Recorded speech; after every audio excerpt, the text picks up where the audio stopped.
is, I think, the strongest woman in the world is not just a single mother, but specifically a single black mother, because you do have less opportunity. So, but not the one who's just out here just being, because that's in Miami, looking for the hoochie daddies. I ain't talking about them. Looking for a new pappy. Nah, not them.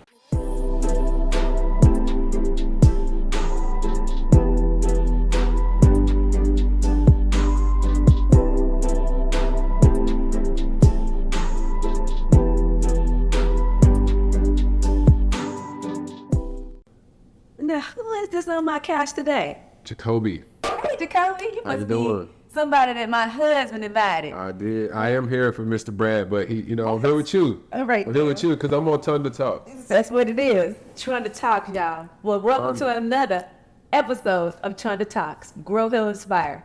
Today, I only got his first name, which is Jacoby. Some of y'all know him from other things. I know him as an entrepreneur.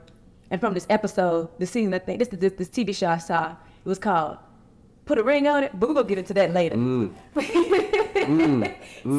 So, Mr. Jacoby, first off, tell everyone who you are and what you do. All right. So, like you said, my name is Jacoby. I'm the co-owner of Digital Brands, top 2 urban digital marketing agency in the world, and we not two. We focus on creative branding and diverse marketing for people that are in the beauty industry, apparel industry, fitness industry, and also help entrepreneurs scale their digital products online. And outside of business, I'm an actor. It's a passion of mine. I moved to Atlanta originally to pursue acting, but life got in the way. And now that I have enough money to pursue my passion again, I'm back into the acting mode. Interesting. You said life got in the way, huh? You know, life be lifing. What are we doing? What did it do? Bills be billing. So no, at the time, I worked for T-Mobile. Okay. T-Mobile and Sprint, and I was pursuing acting, and it was between, I had casting calls, opportunities, but it was always either I could go to this acting gig to get this opportunity, or I could have my consistent income, and I chose consistent income over choosing my passion and, trying to chase my dreams. So I got stuck in the workforce for about 5 to 6 years before I jumped out the window again. Jumped out the window, what you call it? Yeah. Y'all already know I'm gonna go somewhere with this. He jumped out the window. Mm-hmm. So that what ain't no great mindset for me. I don't like that. But it's okay. We'll roll with it for you for now. He jumped out the window, y'all, and he was pursuing his passion. His dreams were chasing him. Far as I be concerned, sometimes your dreams should chase you.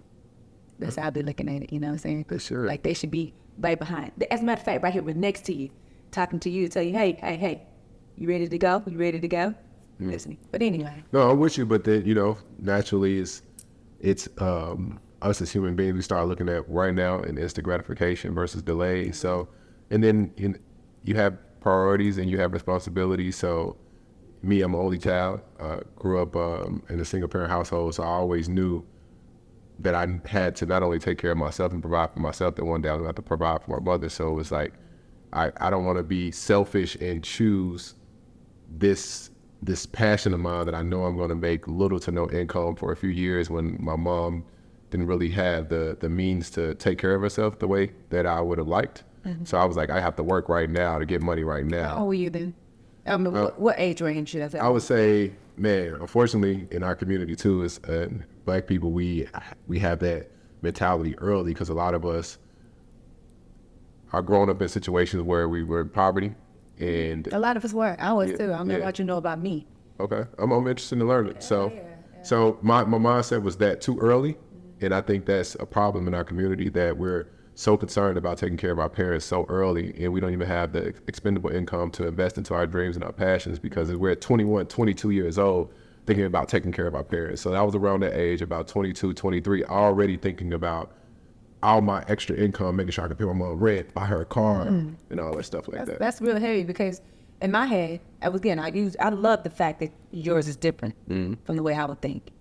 Because in my head at the time, when I was going through my trials or whatever it was I was doing, I was trying to take care of myself first. Because if I took care of myself first, then I could take care of them. That's one thing I learned as I grew, is because I couldn't take care of them if I can't take care of me. So looking to make sure that I was doing everything I needed to do to make sure I was able to, then I will. You know what I mean? So either way. But yeah, I love it. I love that. I love hearing what you're saying in regards to the Black community being a certain way. But I was always considered to be different. In my head, I guess I kind of thought outside a complete different kind of the box, completely. So I didn't. My brothers maybe thought that way, and that's probably why they were in trouble. Like my brother right up under me, he basically was in jail pretty much the majority of his life because of the things he thought he had to do or had to be for my parents or for my mom or whatever. Probably thinking the same thing you're thinking. And he got out there and got in a lot of trouble. And a lot of my other little brothers, the same thing. They've been out of jail in trouble, trying to take care of family. Yeah, a lot of us. No more now. I mean, got to worry about mom no more because sister got it. And that's up to them. They're doing 100% of the issues that they had is their own bone doing. She tried to teach them her way, but they went their way. So when you say sister got him, like, what do you think you said? You know, My mom. I got my mom. Yeah, I'm saying you. So what was the difference between you and your brothers? They went out and they were trying to grind. They were trying to hustle. A lot of a man's value is based off his work, right? And women, a lot of times you're living in your femininity and you're just being. So how were you just being and you were still able to do what you were able to do for your parents and whoever else? Because in my head, like I said, I had to take care of me. I didn't want mother being a part of anything that I thought that she didn't need to be a part of. I didn't need to hear her conversation in regards to the things that I had to do for myself. I didn't want her to have to put her input on things that I was doing for myself. I wouldn't talk to my mother about things because she was stressed about it. She would get concerned about it. And for me, that creates worry. So in other words, hey, Mom, let me be me. Let me do me. Let me be that quote-unquote drill sergeant is what they call me. The person that went out there and did what she would do it. And they let me be me. And that's pretty much what I was doing. Being myself, working and doing the things that I needed to do to accomplish what I needed to get accomplished. What were you doing to be yourself? Like, being yourself. Like, Like, what were you I actually working on? I left my small town. It's funny how you interviewing me. I don't have no problem with that either. Okay. Talk about stuff I don't think I talked to y'all about. too, yeah. Let's go. Okay. I forgot he does have his own podcast, too, so. I'm inquisitive naturally. I'm super dumb because I'm like, oh, wow. Like, that's amazing that you said your brothers were trying and they were focused on it and I they end up wasn't like getting in trouble because they focused on it. Because I'm like resonating with that. Like, dang, I would do whatever to make sure that I have a legacy, right, and a good name behind myself to say, yo, he did what he was supposed to do as a man. Yeah. But you were just being. No, it really wasn't just being. I was actually working. Okay. I was working trying to figure out what my foundation was, or what I could do to be better for myself, to be better for her. Gotcha. And for my family, more or less. And so with that being said, when I came to Atlanta, I came here with $25 in my pocket. I didn't know nobody. I was in and out of my truck, slept in and out of my truck. And when I got here, I slept inside. I had a room in the truck. This guy knew, had my website, and he had a friend that had a room. Okay. And I lived in that room pretty much like I didn't pay any rent. It was a little twin bed that was sitting on the floor. That's when I first came to Atlanta. In my 87 Chevy Suburban. Taking in no, okay? So I ventured out this way. My mom, I didn't tell my parents pretty much what I was doing because, again, I didn't need their concern. I didn't need their worries. So I just left. And when I left, I created, or I did what I felt I needed to do. I went and got my first real paying job as I was doing personal training. And I was, I remember doing personal training, and then they wound up creating me, or should I say, upping me to be a GM, manager of the fitness department, because I made like 5 sales within a month, and nobody was making any sales at all. So I wound up becoming a personal trainer, general manager at a fitness center called Bally's. I don't know if anybody knows about Bally's. Bally's, how long it's been so long now, like 16, 17 years ago. Sounds familiar. Bally's is old. LA Fitness more or less took over, but I became a GM for the personal training department there. And I was pretty much one of the top back when I was doing my little thing. And all the time, my parents, like I said, they didn't know anything. All this time, too, I had kids, and they were doing whatever they were doing with the daddy. And long story short, I was trying to make my life work. And I did make my life work. So, I'm going to just push it forward. I did personal training for a little while, and, me and my husband wound up working together and creating a business. And from there, we went straight up. So, but yeah, and once I got to a certain point, I started taking care of my mom, paying these bills. But I can't, you think about it, the way I look at it. Our parents gave us life. They brought us into this world. Now, after a certain point, we have to go out and make our own life. 100%. So, and when we go out and make our own life, and we want to bring them back into this life that we've created, like just like people go out into this life and they go out and do all these crazy things, you want to bring your parent into that, then you should do so. But I didn't want to bring my mother into nothing crazy, to nothing that wasn't established enough for me. And when I say for me.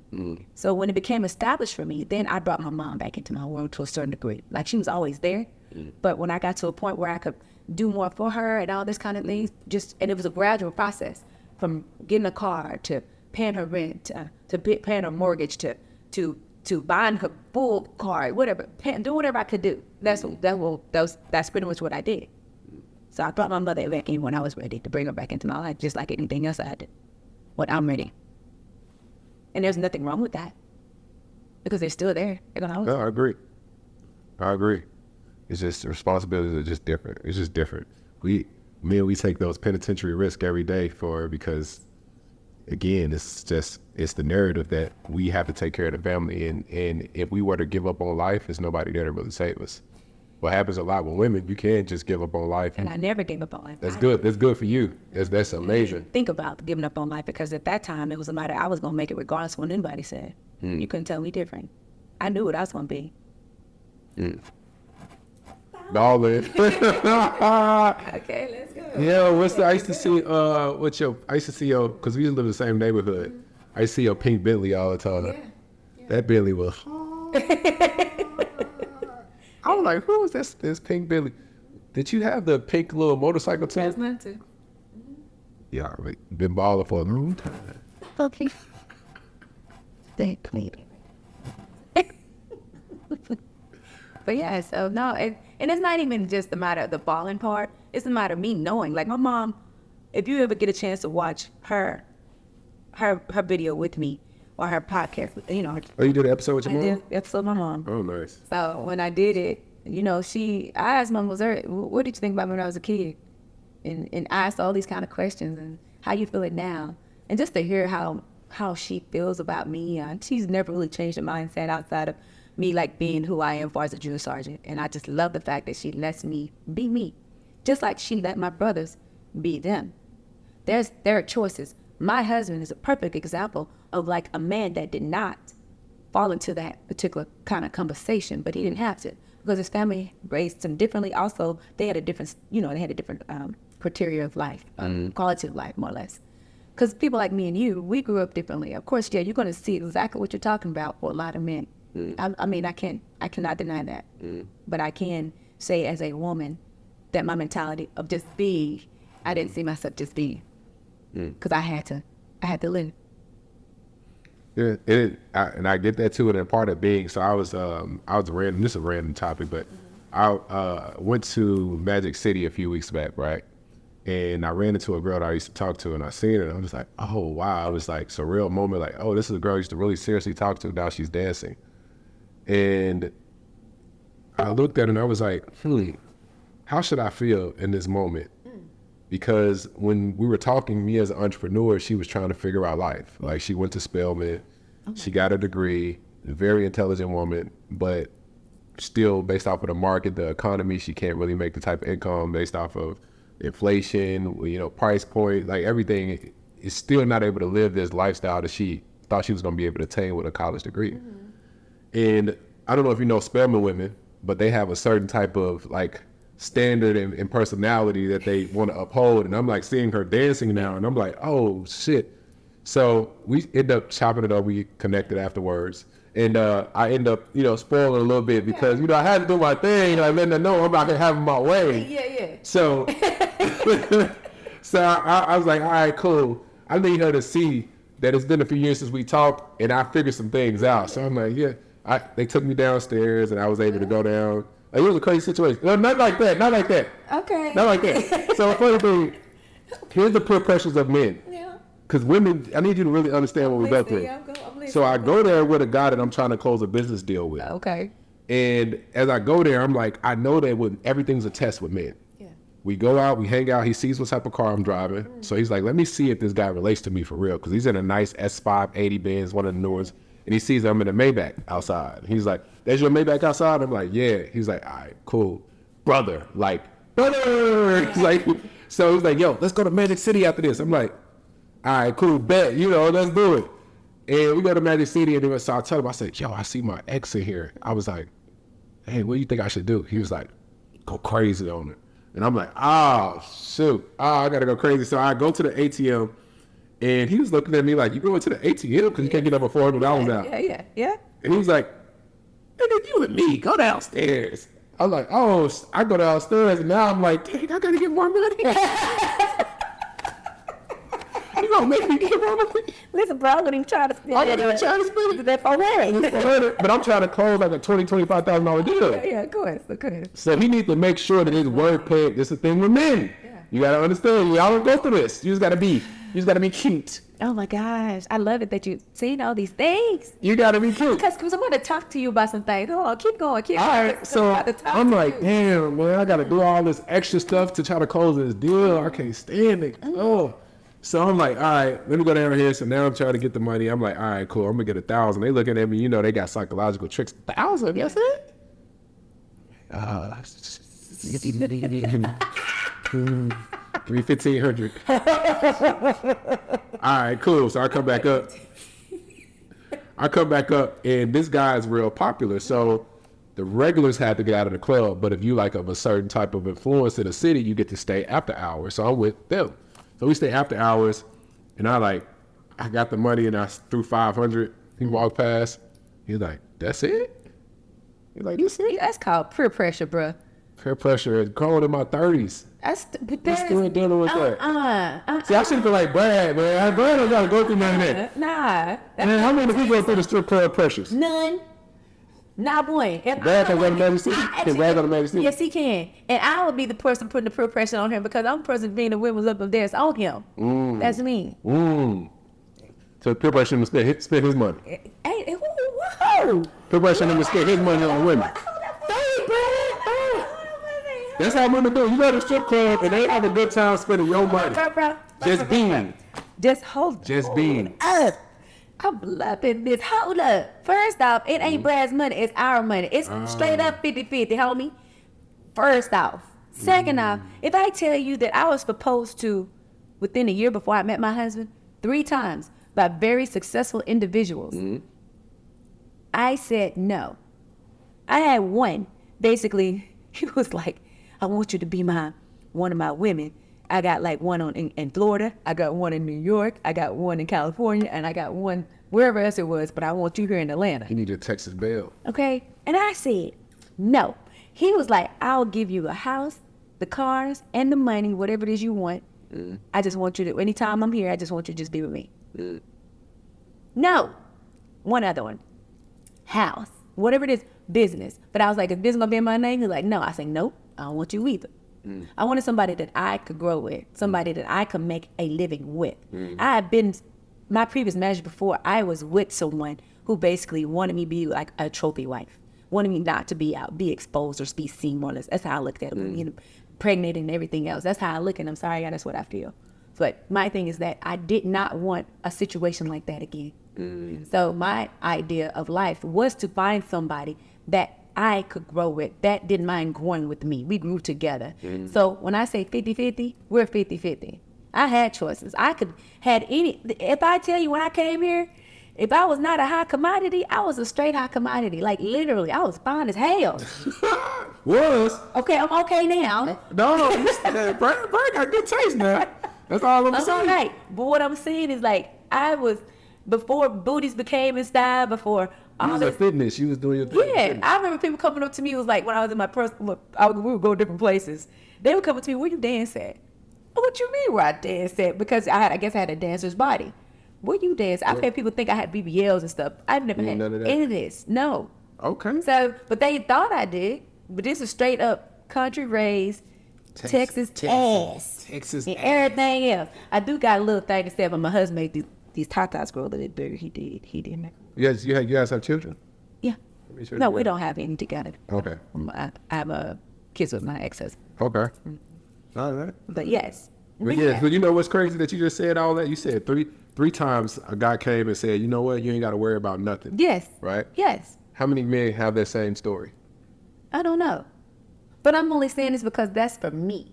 That is my mentality at that. I don't know about every other woman out there. I get it. What I'm saying is that, like, even what you were saying earlier about, you know, your brothers having to do certain things and you were kind of like not really thinking about that stuff. It goes back to, we don't have that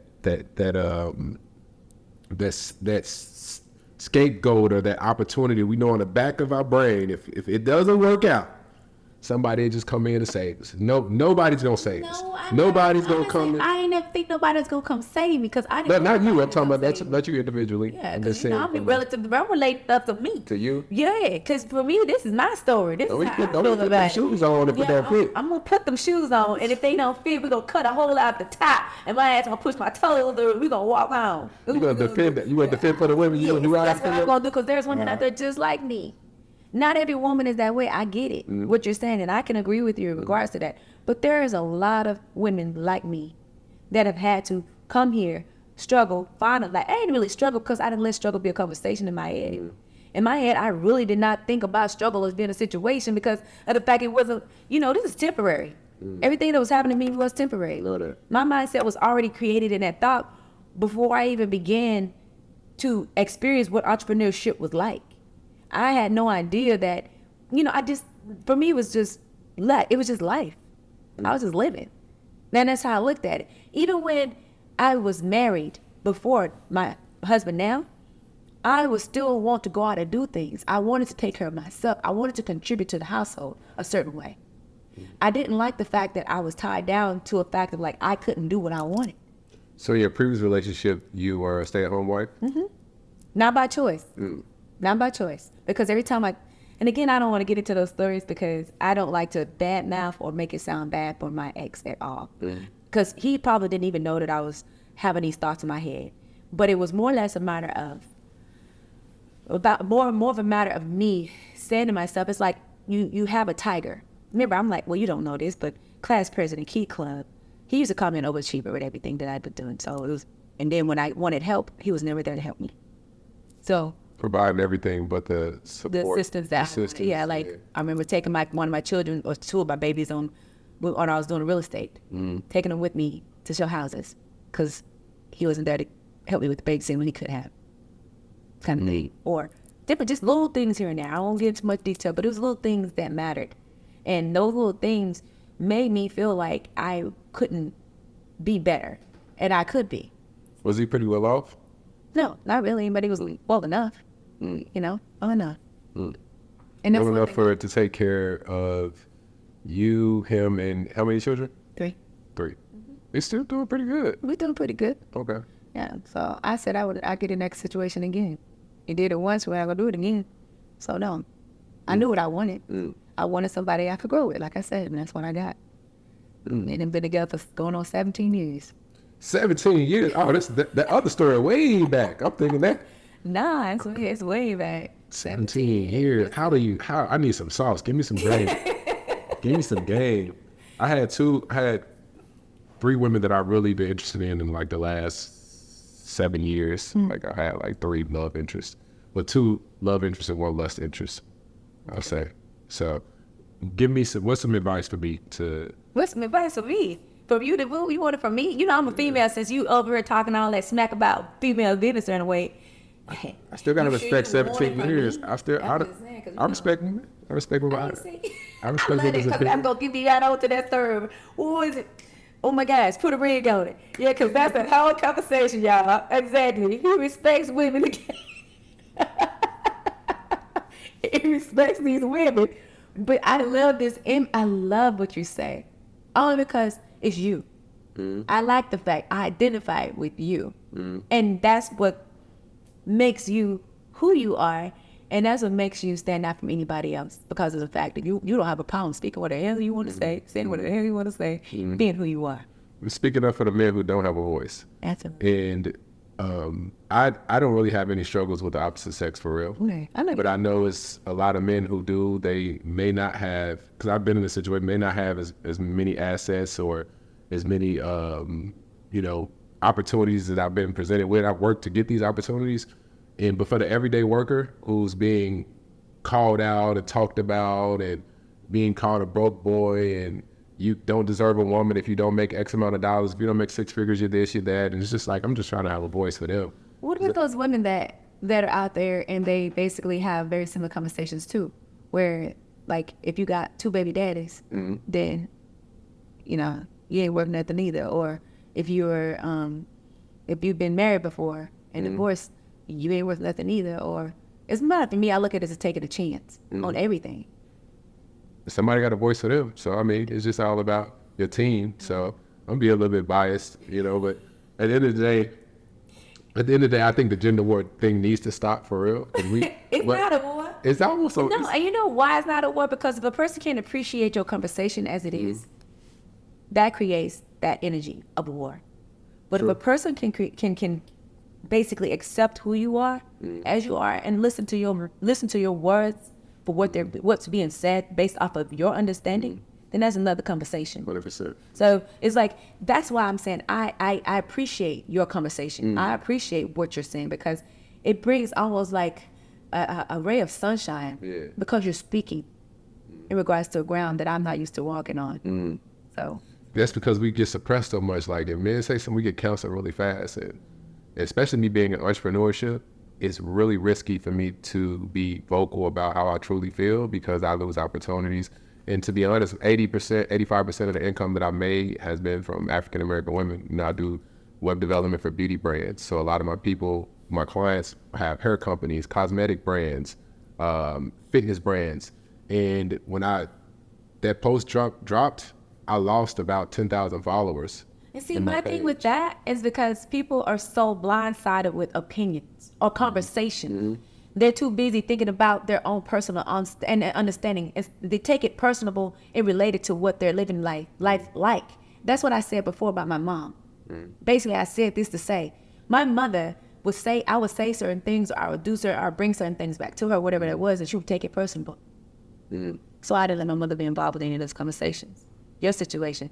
If a person's loving what you do as a brand, as what you do as an entrepreneur, that shouldn't matter what you feel. Boy, it really shouldn't. It shouldn't, but it shouldn't, but it does. And I'm on his side with that because of the fact that it's like one of those things where if you are basing your opinion on something that, or your observation on this guy and based off the work that he's doing, if he's doing a great job at what you're doing, why would you give that up because of what y'all don't agree? Why can't you agree to disagree? Yeah, one of the comments was under the post like, I can't believe you said that, and you're an entrepreneur and you make money off of networking and being in rooms. And I will say this, my delivery could have been way better. So that was something that, everything is an opportunity of a learning moment. So I was like, all right, I said what I said. My delivery should have been better. It was like the delivery from me talking to my son versus my daughter. I'm talking to women, and I should have been not necessarily more delicate, but just been more aware of the audience because I was on Oprah Network. I'm on Oprah TV talking that type of talk. I'm on Oprah Network talking spicy. What? I think that they knew you was gonna do that though. They made me the villain for real. They playing me. They knew you was gonna do that. They knew I was gonna pipe up because you are the. I only saw a couple of your conversations on Instagram, and that was enough for me. And I was like, oh yeah, I can't wait. They knew I was gonna be spicy on there. But I knew he was gonna say something I needed to hear. I love it. Hey, let's go. But that's the thing, like they knew it. And so by you going on there for bit, knowing that you gonna speak up for yourself and other people and other men, y'all wrong for that. She said you think you valuable based off of the car you drive, and she put the narrative on me. I never said that I was high value. Yeah. I never said anything about my car. No. That was the jacket that they were trying to throw on me, which was like, it's what's big in our community, high value man. And I just said, no, I'm high value based off of the value I bring to the world. All I do is focus on is putting out good energy, empowering people, pushing them to be the best version of themselves every day. Yeah, I agree with you, man. That's the thing, like, y'all know already, I'm all about the growth and the healing and inspiration for individuals just in general. My thing is like listening to how you grew up, listening to your mindset and what you're able to be capable of doing. Those things are matter. That is so important. That is part of who you are. You've also healed from a lot of that.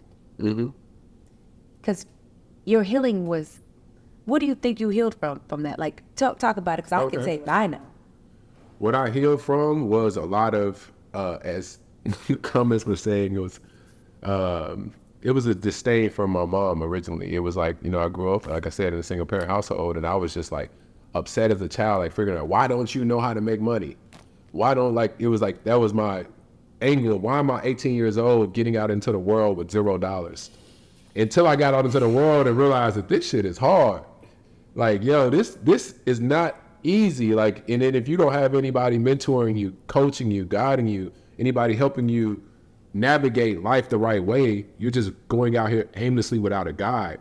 So I was blessed to be able to get mentors early and be able to seek that out again from just that personality of a man and my eagerness to provide and be top of the food chain, right? Men are more apex predators, and it's like, yo, I want to dominate. I want to put my foot on next. I want to be the biggest.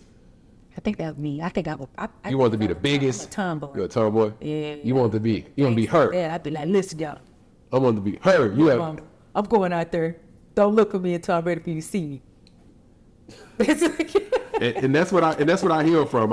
I was like, oh wow, damn, my mom she didn't have a manual. She was trying to figure this out. Like, yo, damn, looking back, like, yo, you did a lot.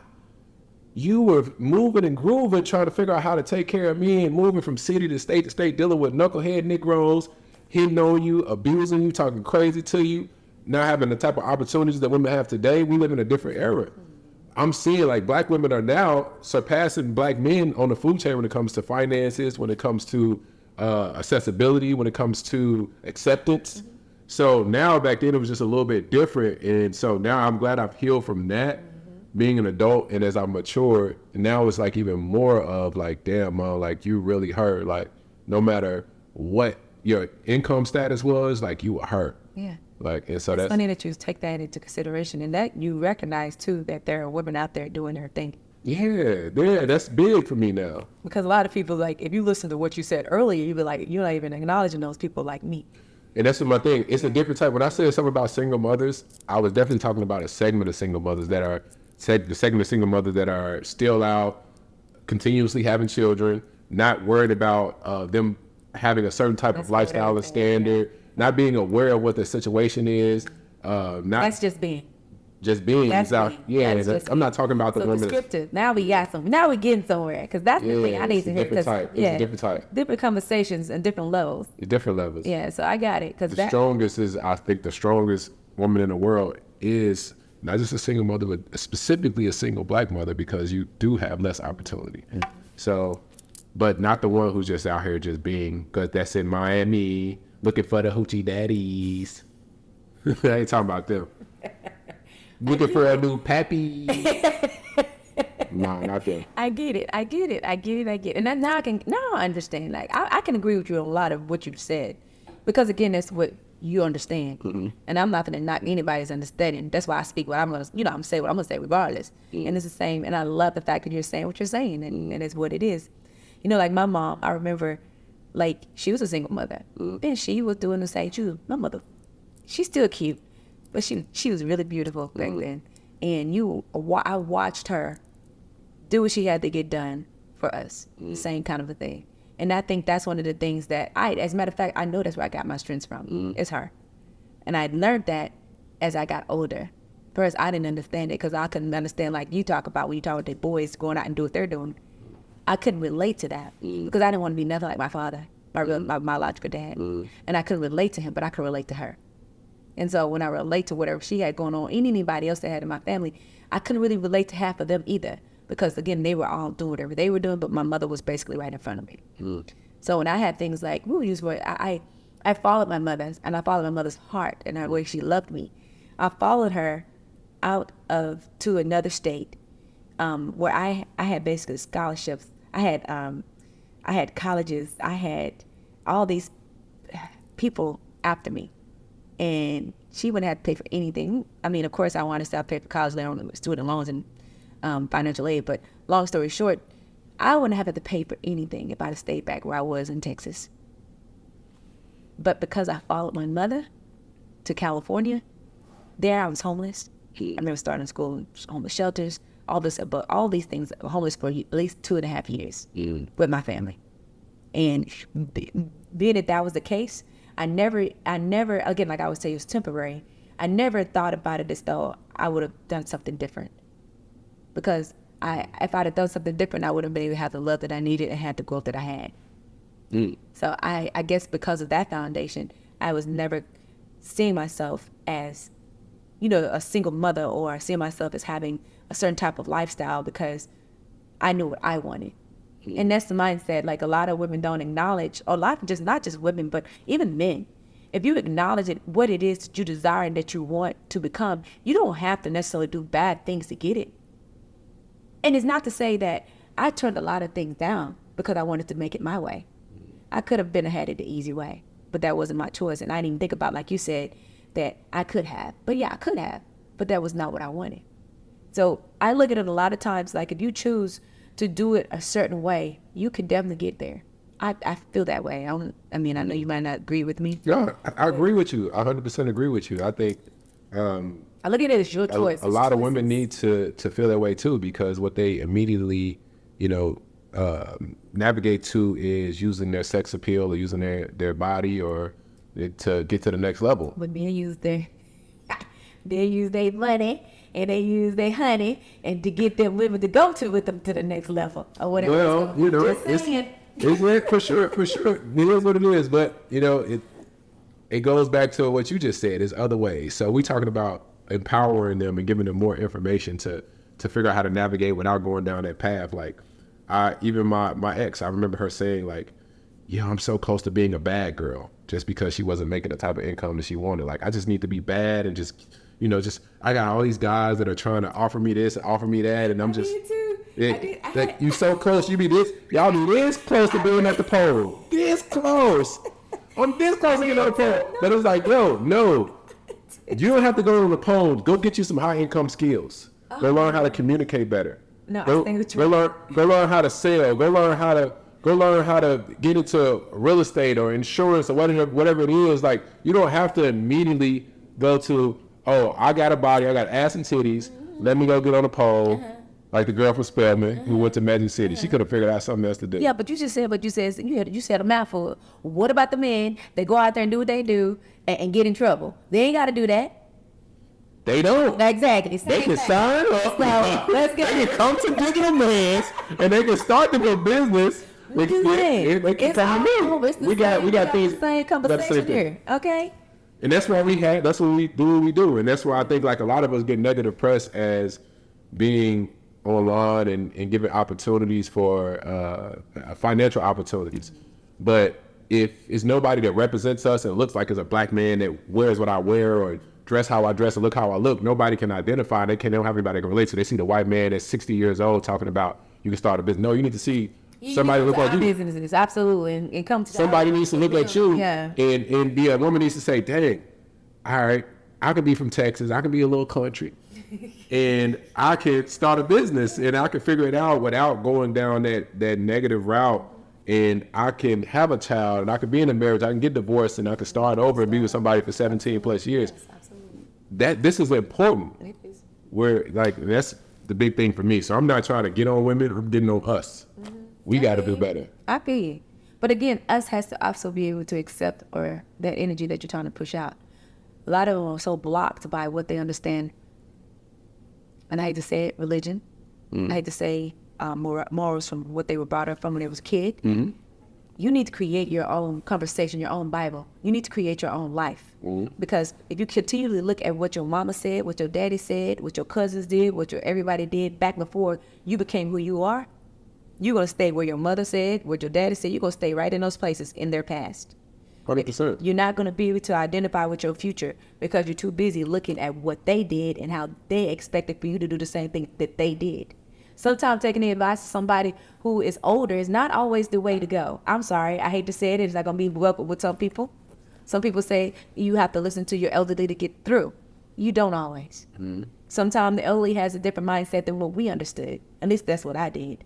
There was times that I would get talked crazy when they felt that I was talking crazy or I was saying things that didn't make sense because I was always defining what conversation should be. Meaning, like I said this before in one of my other conversations, where at the age of 8 years old, I was talking about the Bible and that the pastor couldn't. I had questions. Like, I was basically, how can I feel like what he's talking about? I don't feel that way. Bro, they even bring it back flashbacks. I got smacked. See what I'm saying? So you was right there with me then. I brought back flashbacks. I'm gonna tell you a story. My mom used to go. So this before like GPS and stuff was out. My mom was always running from some man. Always. So he's always She on the was road. really gorgeous. I was like, Gorgeous, still gorgeous. Yeah. These niggas crazy. So basically, so she was always running from some man. This is before social media, where men used to be able to be more abusive without being called out. Like, yeah, my dad was that way. yeah. So we were in a situation where we were always trying to figure things out. We was on the road, and I'm her road buddy. And every time we got to a certain stop using a map quest, she'd be like, okay, all right, right or left. And then if we made the right and it was the right turn, she would say, thank you, Holy Ghost.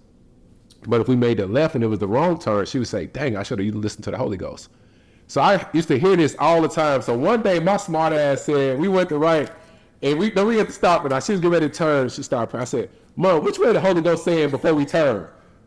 She looked at me and she said, what? I said, which way he saying? Because every time we go the right and it's the wrong way, you be like, I should have been saying, tell me what the Holy Ghost saying. Like she said,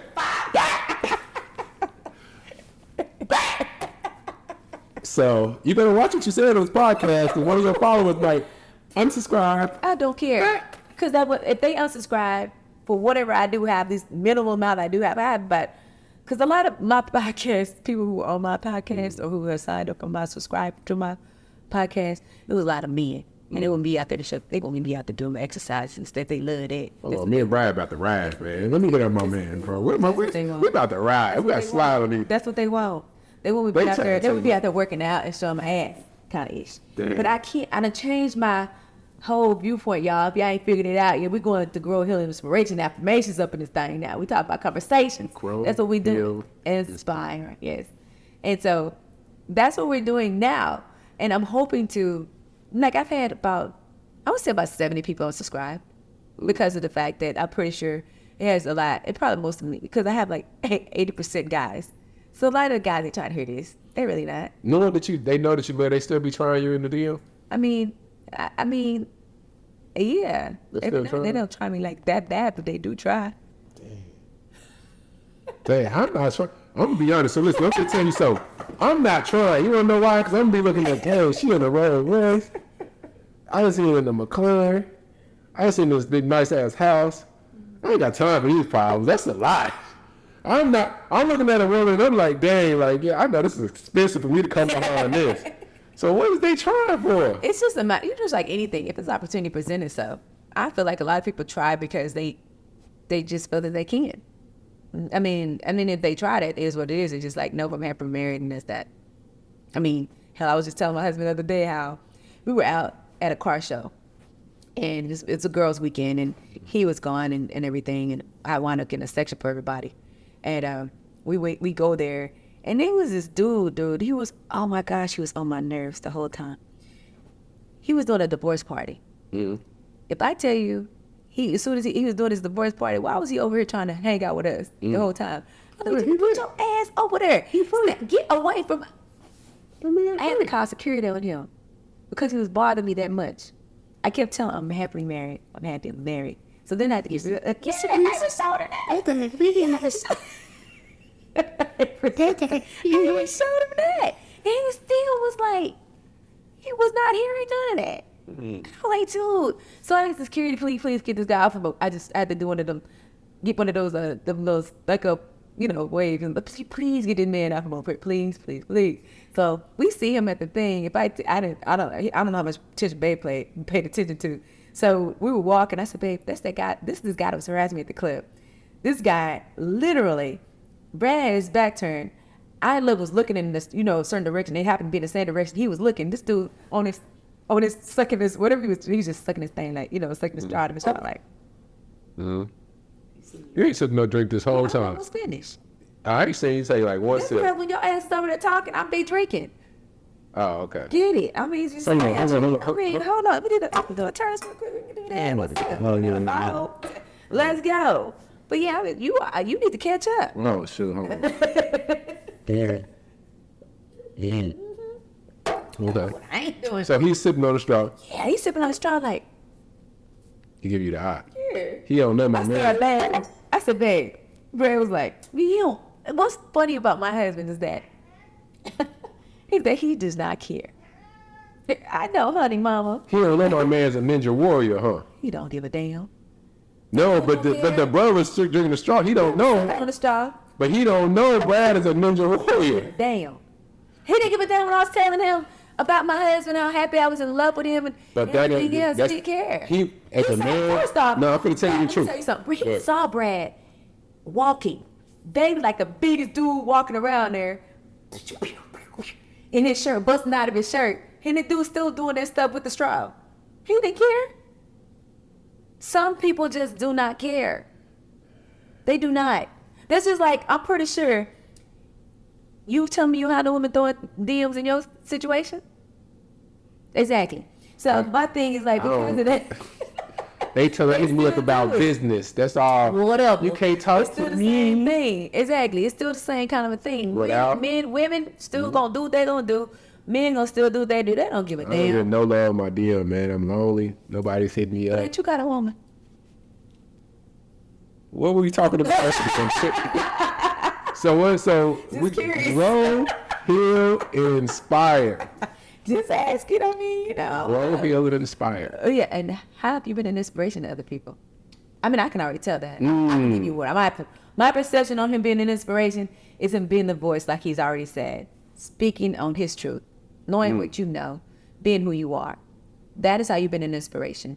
No matter how many you touch, or how many you have not been able to touch, your conversation is still very needed. For me, that is an inspiration in itself. Thank you. Yeah. Appreciate that. Yeah. Appreciate that. And I think that's why it's important too for us internet warriors, keyboard warriors, typing and making content for us to get outside, because once you get outside, you get a different perspective of how people perceive you. And then they tell you what you've done and how you inspired them and what you said, and they start sharing, showing you that I got this video saved and I screenshotted this when you said this. I'm like, wow. Yes. Wow. So that's been amazing for me, just, feeling that, seeing that, just being out, because I don't do it for that. It's like I'm damn near having therapy sessions with myself as I'm speaking on camera. Hey, that's the first thing I talked about the other day, was the fact that we finally put up showing that I had the podcast and we had a couple episodes. And one of the things was I wrote the fact that for me, my first episode was a therapy for me to talk about what my life was like, or what I'm going through in the present moment, the past, and what my future may be looking like. So that was therapy for me. Do you do therapy for yourself? Like actually go to a therapist? Not. Have you ever did marriage therapy? No. Would you recommend it? Or obviously you haven't done it, so how would you recommend No, it? I honestly, I feel as though, like, there's times when me and him have had conversation with my pastor, but it's conversation. It's not necessarily therapy. I don't look at it as therapy because of the fact that it's allowing me to have a neutral ground to be able to kind of voice my opinion and be able to express myself a certain way. That's kind of my way of looking at it. And it's only been 2 sessions that we've had conversations like that out of 17 years. And I don't believe in, I can't say that I don't believe in therapy. I think therapy works for who it needs to work for. And I believe like self-perspective works as it needs to as well. I believe like it starts here. When you start looking at yourself, when you start looking into the mirror, when you start creating, the thing about it, wanting it to change your perspective on yourself, that is becoming part of your therapy. When you start pronouncing your conversations as though I am, that is part of your therapy. Instead of you saying that I am poor, I am sorry, I am this and that, and you change the words to be, I am successful, I am loved, I am beautiful, I am going to be whatever the hell I want to be. I do not give a damn about what nobody say, whatever that is, to bring yourself up. When you start believing in yourself that way, doing mirror therapy, doing things up, and y'all know affirmation. That's why I say your words are your future, your words are your life. I've been speaking on this a lot lately. Being in love, being more in love with your future than you are in your present moment. When you are able to get to that point of being in love with your future, none of this really matters as much, because everything in your future you already know is, or you feel it, that it's going to be okay. Because if I think about it now, that's what I was doing when I was younger. When I was saying that I was going to be successful. When I said I know that it's going to be great. No matter what it was, I applied that emotion to whatever success felt like to me. And that's what it would be every time. Like when I remember driving in my car, coming from my job as a personal trainer, I would remember crying and asking God, say to myself, God, when is my time coming? I am so ready. That emotion, that feeling of being ready was applied to a whole conversation of what I have going on right now, a whole situation. And that's the thing, like when you know it, you know it. And when you apply that emotion, that intense feeling, it changes everything to your words, to your thoughts. So it starts here first.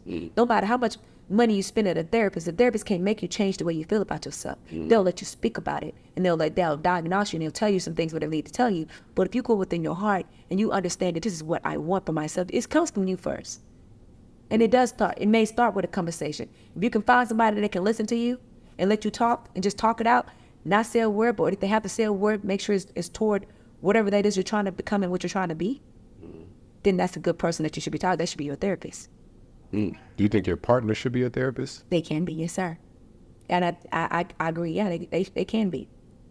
Not to necessarily say should be because everybody's different in partnership. Which partner do you prefer? Do you prefer the partner who listens and lets you vent and talk, or the partner who instructs? Both. I prefer both. I want somebody to be opinionated in regards to, especially if they know me, to give me some advice if I need it. Also, How receptive are you to constructive criticism? easily. Very much. Let me hit on my boy. Yeah, Brad. Go ahead. You can tell you right there. And how am I, babe? Oh, you're very susceptible to criticism all day. All day. Blink twice if it's just. I wouldn't, honestly, the kind of guy that he is, if I wasn't, he wouldn't be with me. Seriously. Seriously. No, he's very direct in regards to what he wants and how he want to feel about certain things. It is what it is. Yeah. Okay.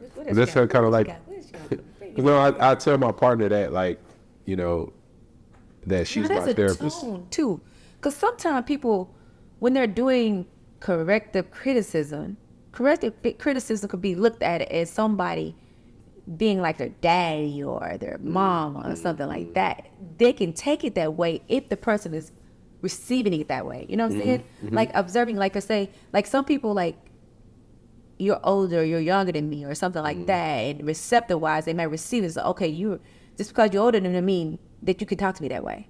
So even though you might not have meant it to be that way, that is something that they have to basically figure out within themselves. Sometimes you can't.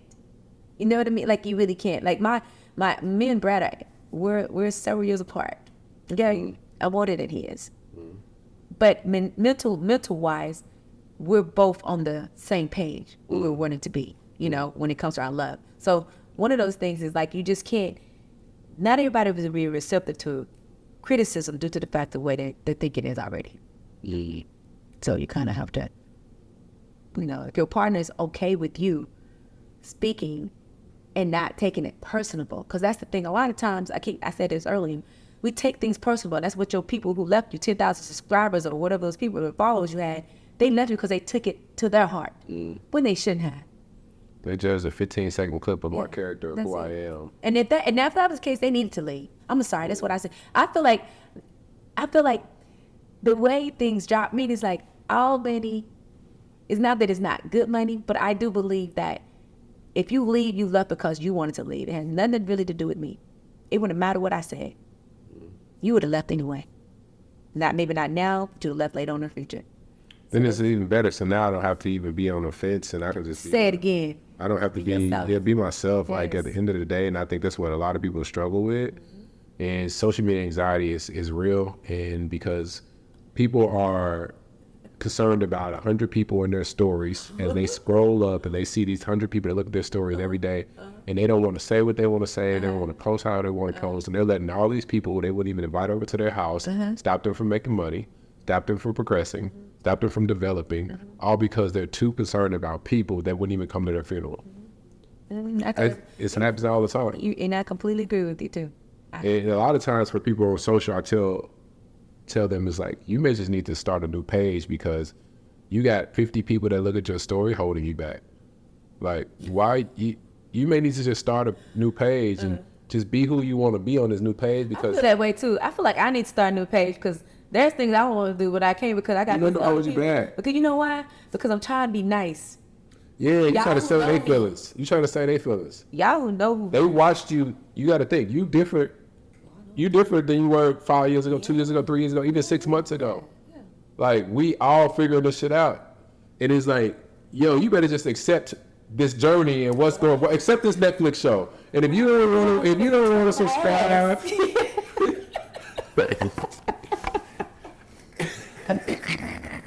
Because I won't get talking about ass. they want to see that. You know what I'm saying? Y'all get, I do that, I get all of that. You know what I'm saying? Y'all need to, I know y'all, that's what y'all want to see. With 80% men. That's what y'all want to see, but I can't do that now. And grow healing inspiration in people. What about you and Brad starting OnlyFans?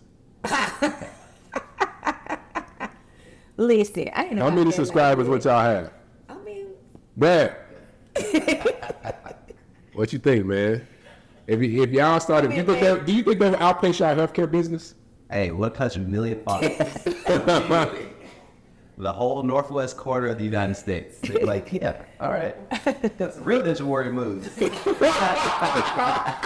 I just saw Mr. Helicopter, man. Look at her, look at her. Mr. Helicopter Man. I ain't know I maybe could do some of them moves. Oh, that man was right. I seen you on TV, bro. I said, what the hell is going on? Oh, man. You know, that's so, you know, he baby, you know, the Helicopter Man is definitely one of our favorites. Oh, man. Pitch voice, you know. So back to this healthcare business. Man, Let's go call this Jacoby talks. Let's go. Kobe's conversation. That's what Kobe's conversation. Kobe's I'm trying to grow, heal, and inspire. So what's We've already been doing it. Tell me, like, what's the what was the inspiration behind it? This is GHI. Grow and Inspire. What came behind this is the fact that, as if you know anything, people who do know me know that I love to talk about, be positive in conversation when I do talk to you. There's a lot of people who can't receive me a certain way because I am so direct. They looked at my direct as being something I can be looked at as not being rude. They don't like they don't want to hear that. So you tell them how you feel. It is what it is. I've gotten better now. You know, I had a whole personal growth situation, so I've gotten much better. But for me, Grow, Heal, Inspire has a lot to do with our natural state of being. Basically, in our lives, we have, in order for us to grow, we have to heal. And after we heal, we can then become an inspiration to others because our story has led into what it is. We become an inspiration for ourselves and for others. That's what that is. Your journey is based off of growth. It's based off of healing. And if you're a good person, and if you're a person that really living their life fully, you're going to always be an inspiration. It's such a coincidence that you say this, and it feels like I'm about to get into like sales mode, but it's not really big. Let's go. So me and a few of my colleagues, we started our own community, our own tribe, and we know that as marketers, you have to have a movement on something. Hence, like, some people in our circle, like Recession Proof or Circle of CEOs or even Invest Best, Earn Your Leisure, you have to have a movement feel behind it. So me and a couple of my homie CEO Maddie J, and another one of my colleagues, her name is Alyssa. We started a group called Playmakers. Okay. And the whole concept is similar to this with different acronyms. So as a playmaker, we say that as a playmaker, your goal is you're supposed to run the play. Okay. Then you document the play, and then you share the play. Okay. So with running the play, you're growing. Yeah. And then with documenting the play, you're healing. And then with sharing the play, you're inspiring people. Yeah. So it's crazy that we're on the same page, because it's like once you achieve a certain level of success, if you don't give it back, then like you're stingy. Like, what's the reason? It's like Jay-Z said, like, we don't judge we don't judge our richness based off of how successful we are. We judge our richness based off of our circle. And that's so important. And I think that's something that we all need to aspire to do, is to make it to a certain level, attain a certain level of success, and then give it back. Because even when I talk to Brad at the gym, I'll never forget the conversation wasn't about how much money he made. He said, man, I think I got about 13 millionaires. I've helped 14 million. How many was it? I can't remember. It was like 14, 15 million. Not accurate. Yeah, and I was like, I remember that. I don't care about like, it's dope that you driving this, you driving that, and I see you in your nice cars, but to say that. Wait, hold on. That is our business. We did that together. Oh, let me get it right. It was my bad. Me and him. Listen, yeah. I'm just saying. No, Brad is doing that. No. I ain't got no more. I done drank all mine. It's gone. Oh, you got a little sip. Okay. Okay. Let me start disrespecting. Let me start playing with her. That is our Real sergeant ain't gonna play. our business. Let's get that. Well, y'all done helped about 13, 14 Okay, people y'all. Appreciate that. become millionaires, and I remember that from the conversation. I'm like, damn, I want to be one of them. Okay. Put me on. So you gonna be one of our mentees? Yeah, put me on. Let me start the healthcare business. Do we want to take him or not? Y'all take me on. He's always welcome. What you talking about? He had to say something, but yeah, we'll take him. No, I love that. I got to figure this out, man. This healthcare thing is like, It's booming. it's booming. What did Goose say in the story the other day as he was buying his new Lambo? There's no recession in the healthcare. It's none. It ain't even about that, y'all. Listen, Yeah, true. it's not about all that. But you can't help the poor if you're one of them, though. True. You cannot help the poor if you're one of them. You're right. Just like I said about me helping my mom. Yeah, Because I you think have my to. mom, You I have to couldn't help figure it my out. mother. You can't. And that same philosophy can be used. We're gonna go back to your whole situation with those men getting out there doing what they doing. Same thing. You can't help your mama if you're in jail. 100%. My mom just told me that the other day. She said, you know, message. She said, she called me my middle name Devon. I know you want to do this, you want to do that for me, but no, nothing's more important than your freedom. Nothing more important than your freedom. No, she's just letting me know, like, What you saying? is the focus on being the tortoise and not the hare. Okay. And nothing's more important than that. Y'all heard I have, But y'all heard it here first.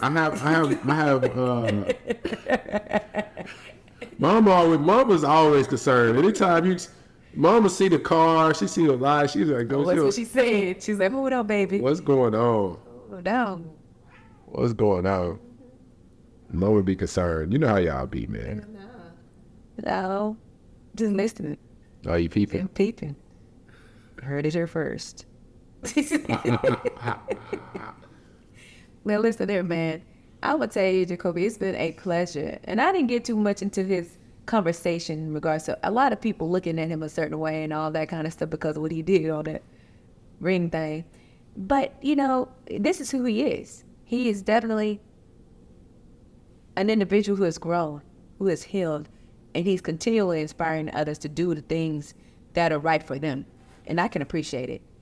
Jacoby, is there anything that you want to say to anybody, or any pointers you might give to anybody in regards to just being that person of voice and success? You can say whatever you want to say. It's your time now. I'll say confidence builds competence.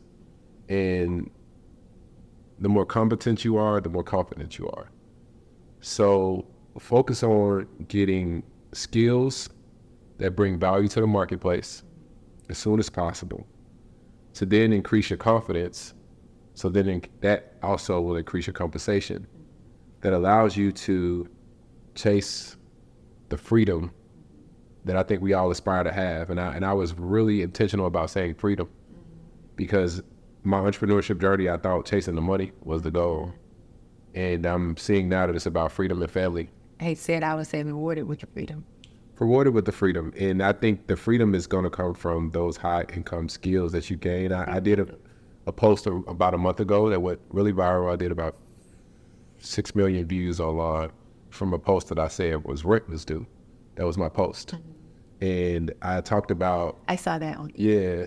That was very, and I wish, and I some things I could say, I can voice not against it, but just like in our situation, like the only thing with Medicaid companies is we only get a certain amount of money to give out. And because of that, we can't always go, we want to, and we have. I can actually say our company, like, for example, we're paid about $20 an hour, right? So we get about 12 of that. By the time we're finished doing everything we need to get done, our company makes about $4 or $5 of that dollars. That's not a lot for our company, but it's not even half. But we're one of the first, I know we're one of the first companies to start out giving all the home hair care aides, all the hours, all of them, pushing that rate up to 12, which is kind of like standard now. But it's still not enough. But we can't get Medicaid to change that. And I wish we could. So what we do in turns is like give birthday bonuses and, stuff like Christmas bonuses, which takes out a lot of our money, at the end of certain months or whatever. But birthday bonuses and all that, that's what we do. So we try to make up for certain things we can do. So I just want to put that out there. And let me ask you this. So, in our space, before we get out of here, we get a lot of negative press as coaches and opportunity providers. And people say we make all of our money off of the courses and training. So we already had money. That's what I'm trying to ask. We'll say when I bring you guys on my podcast. No, we already had money. I need to know. Earlier, I had a Bentley. Yeah, that was years ago. And that was maybe like, I always say it was maybe like, oh gosh, I had that Bentley, 6 years? That was a while back. A long time ago. But I had it. It was mine. I think it was beautiful. Yeah. It was beautiful. It was one of the prettiest cars, But yeah, no, you can ask the question because you're right. You can go and talk. Hey, I got no problem. We keep talking long you want to. Let's go. But you said that basically half of that. I'm gonna get into it, but we're gonna save it for when I get you guys on my pod. But in our space, people say we make our money from teaching it and not actually doing it. Oh no, that's a lot too. Why you think we got $1 million companies? And as a matter of fact, we don't even talk about the ones who make about $700,000, ones who make about $500,000, who's making more money than they ever made in their life within the first 6 months of their business with us. We don't even talk about those. We're just giving what y'all see online ain't even half of that. But that's our business. Now I can't say that for everybody else's. Because there are businesses out there that do not do what they say they're going to do. There are businesses out there that do that. And it also has a lot to do with the person's capability of understanding what that business is they're getting into. I agree with this part of that. Meaning like if you get in a business that you have no passion for, or you think you want to get it because it's up the money, then you might have problems when it comes to making that money because your passion is out there just in case it doesn't give you the money that you're looking for in the very beginning. Because if you are getting the money that you're making, then you would think that that's what the mentorship is for. We already tell our people, you got to get out there and get the work done. We give you the blueprint. As a matter of fact, we give you everything. You got us as your mentors. You got us from every day, Monday through Friday, at a particular time. You got both of us. So you will be able to make it if you use us. We got mentees out there that do not use us. Guess what? Those mentees are still sitting down there. But every mentee that has ever made it in our business, those $1 million companies that have been made to be $1 million companies, guess what they do on the phone with us pretty much every day? Talking to us, asking us questions. Message again. Because if you're not talking to the business person that you're talking, like if you're giving a person a mentee program and you're not supplying them with something, then that might be your fault. That might be your fault. You're just selling them a course, but you're not giving them the information that they need. You're not being there for them as they need for you to be there for them. That's how I feel about that. What's your position? And so, like, is it business partner? You two are the owner? Is there any other owners of what you? Babe. Okay, you and Babe. So, I'm always saying it's a visionary and it's an integrator. Are you? What is the skill set? What's your skill set? I do all the logistics of everything. So you're more the back end? Yeah, I do everything from like we have an office over there, and I do. I'm the person talking to I talking every day to our staff. You handle all the back end stuff, the admin stuff. I handle the business. You handle the business, the systems and the organization and stuff like that. Okay. And Babe, he was doing a lot of payroll, and maybe putting a lot of submissions and stuff before that in. So. And then you guys hire certain people and put in a certain position. Okay. All right. Yeah, I can't wait, man. Like I said, I ain't gonna dive too deep right now. I can't wait to have you guys on because I want to learn a lot more. Oh, you gonna try to get some information out there. I'm gonna give me a free mentorship class on my podcast. You know, you can try, but this thing is That's the beautiful thing about the podcast. That's the cheat code. I get a free mentorship on my pod. I had Gucci on my pod. They gave me everything. I learned everything. I can't wait. Can't wait to go back through there and learn. Okay, you said do this. You said do It's that. so different, completely different. And listen, that's what we do. Okay. For our mentor program, we give you, when I say everything, we give you at least 20 to 30 hours of videos alone. We ain't got time to watch them videos. Yes, you do. I Because I'm ain't gonna got tell time you to what watch happens. the videos. You don't watch them when you watch. You don't watch them all at one time. You watch them when we tell you. We'll tell you what to watch. When you come to us, you say, "I got my first client." Then guess what we're gonna do? We're gonna ask you to watch that video first. We don't tell you marketing video be your first one. After you've gotten all your stuff together, the marketing video be your first one, and that's only an hour. Marketing video? What is it teaching you how to market? Yes. Dang, I need to be doing that one. Let me come here. Let me look at that. So Give them some sauce on some marketing. we do that to be the first one you do, and then after that, everything else kind of goes along. But most of the time, people kind of they may not have to look at every video, but we have it available. Okay. So you have like internally out there, because I was trying to leave you alone, but you kept You know talking. what I mean? That's okay, because baby gonna break this up into halves. This maybe the other half. I don't know. But whatever you want to talk about, let's go. I'm trying to leave you alone, but you keep. But I'm so I'm inquisitive. gonna tell you something. I was gonna say you gotta come back, because I got other stuff to ask you myself. Because I gotta I'm ask. leaving you alone. You want to keep going? I think we keep going. What time is it? we gotta give him a part two. Time. We gotta give him a We've been part up two. here about an hour. Yeah, we'll give him a part two. And part two, because I definitely want you. I definitely would love to have you back because of the fact that I really want to get into your spirituality too. I just made a post and I'm working on that. Yeah, I wanna get into that because I see it. Mm. Yeah, I'm working on it right now. interested. This conversation I want to have. Mm. Good. So I guess is there anything you want to say anybody? No, I said my final words. I can tell people how they can reach me. Yeah, that's fine. All right, so you can reach me on all platforms at Coolest Nerd Ever. That's coolest with a K. Also, business page is Digital Brands.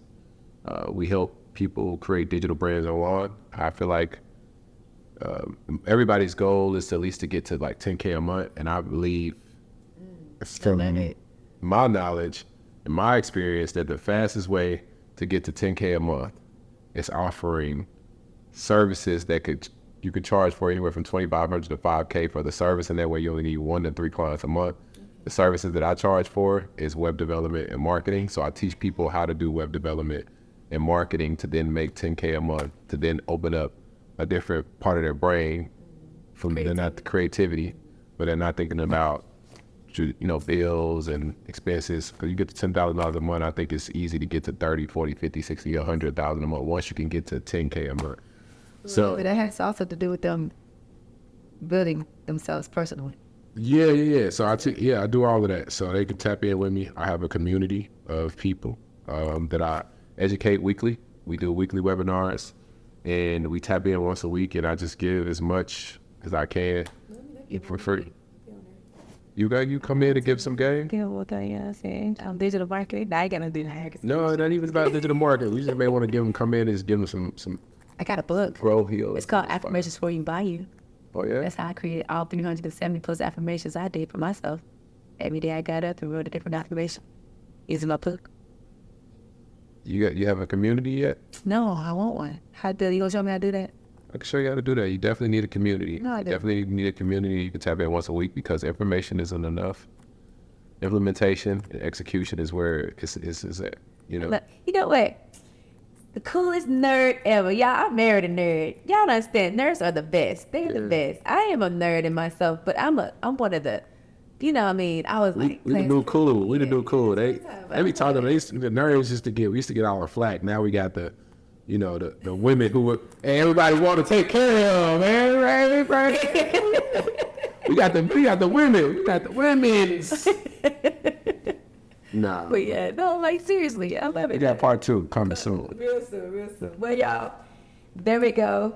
And I hope you guys had as much fun as I did talking to Jacoby, because it's been a pleasure with me. I love it when a guest comes on here and it just allows me to be me, and they also are being themselves beyond being themselves, because he's always talking about business, but it's rare that he gets to talk about who he is. And I'm glad you gave us the opportunity to see you as you are.